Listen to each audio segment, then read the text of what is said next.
حقانی بالاخره د پاکستان سره په یارانې اقرار وکړ. وایي د پاکستان په هڅو له اعدام څخه وژغورل شوم. دا چې نورې څه ویلي جزئیات هم دلته وګورئ او چینل سبسکرایب کړئ.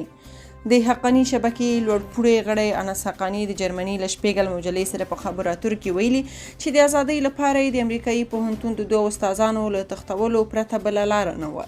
د حقانی شبکې لوړپوړي غړي د جرمني له شپیګل مجلې سره په خبرو اترو کې ویلي د طالبانو مشران په داسې وضعیت کې وو چې داسې ښکارېدل ټولې لارې تړل شوې وي او له همدې امله هغه د خوشي کولو لپاره ځانګړي اقدام ته اړ شول. د شپیګل د راپور په بنسټ د افغانستان د ملي امنیت پخوانی رئیس رحمت الله نبیل د انس حقانی له نیولو سره هغه په موټر کې کېنولی او هغه ځایونو ته یې بیولی چې حقاني ډلې مرګونه تروریستي بریدونه پکې کړي وو او د ملي امنیت مرکز ته له بیرته ګرځېدو وروسته حقاني په ځینو دغه بریدونو کې په لاس لرلو اعتراف کړی دی. انس حقانی له شپیګل سره په خبرو اترو کې دغه ادعاوې رد کړي او ویلي دي کله چې د مخکینی حکومت د ملي امنیت په بند کې و په هیڅ ترهګریز برید کې پر لاس لرلو اعتراف نه ده کړی.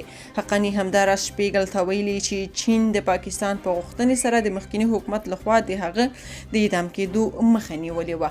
وروسته له هغې چې د انس حقانی د خوشي کولو لپاره د طالبانو هڅې کومې پایلې ته ونه رسېدې د امریکایي پوهنتون دوه استادان یې په کابل کې وتښتول. حقانی وروسته د مخکینی حکومت لخوا د دغه دوه استادانو په بدل کې آزاد شو. د ویلو ده چې حقانی شبکې په تیرو 20 کلونو کې د هیواد په بیلابیلو برخو کې مرګونې بریدونه کړي دي.